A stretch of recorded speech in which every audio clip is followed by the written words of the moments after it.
বাংলাদেশ থেকে অনুপ্রবেশ ঝাড়খণ্ডের জন্য বড় ধরনের হুমকি তৈরি করছে বলে মন্তব্য করেছেন ভারতের প্রধানমন্ত্রী নরেন্দ্র মোদী।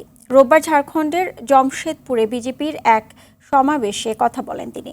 মোদী বাংলাদেশিদের হুমকি হিসেবে উল্লেখ করলেও মূলত অভ্যন্তরীণ নানা কারণে হুমকির সম্মুখীন দেশটি। ফারুক হোসেনের রিপোর্টে থাকছে এর বিস্তারিত।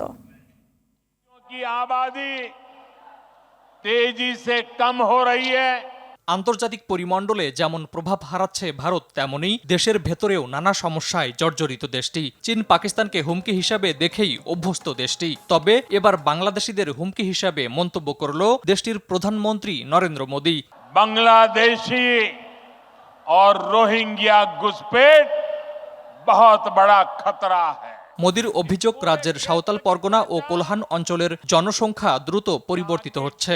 আদিবাসীদের সংখ্যা কমছে, বাংলাদেশি অনুপ্রবেশকারীরা জমি দখল করছে, রাজ্যের নারীদের উপর নির্যাতন চালাচ্ছে এবং পঞ্চায়েতকে কব্জা করছে। আঙ্গুল উঠিয়েছেন রোহিঙ্গাদের বিরুদ্ধেও।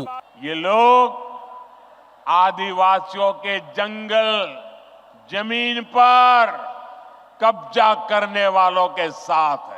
তবে দেশটির বিভিন্ন অঞ্চলে উদ্ভূত অস্থিতিশীল পরিস্থিতি সামাল দিতেই হিমশিম খাচ্ছে ভারত। সপ্তাহখানেক আগে দেশটির 7 সিস্টার্সের মণিপুর রাজ্যে অস্থিতিশীলতা দেখা দেয়। হিন্দু ধর্মাবলম্বী মেইতেই এবং খ্রিস্টান ধর্মাবলম্বী কুকিদের মধ্যে সংঘর্ষ শুরু হয়। সেখানে আইন শৃঙ্খলা পরিস্থিতি অবনতির আশঙ্কা এখনও কাটেনি। বলবৎ রয়েছে কারফিউ, বন্ধ মোবাইল ইন্টারনেট। পশ্চিমবঙ্গে চিকিৎসককে ধর্ষণ ও হত্যার ঘটনায় প্রায় মাসব্যাপী চলছে জুনিয়র চিকিৎসকদের আন্দোলন। ফলে ব্যাহত হচ্ছে চিকিৎসা সেবা, দুর্ভোগ পোহাচ্ছেন সাধারণ মানুষ। পশ্চিমবঙ্গের মুখ্যমন্ত্রী মমতা ব্যানার্জি আন্দোলন থামানোর চেষ্টা করেও সফল হননি।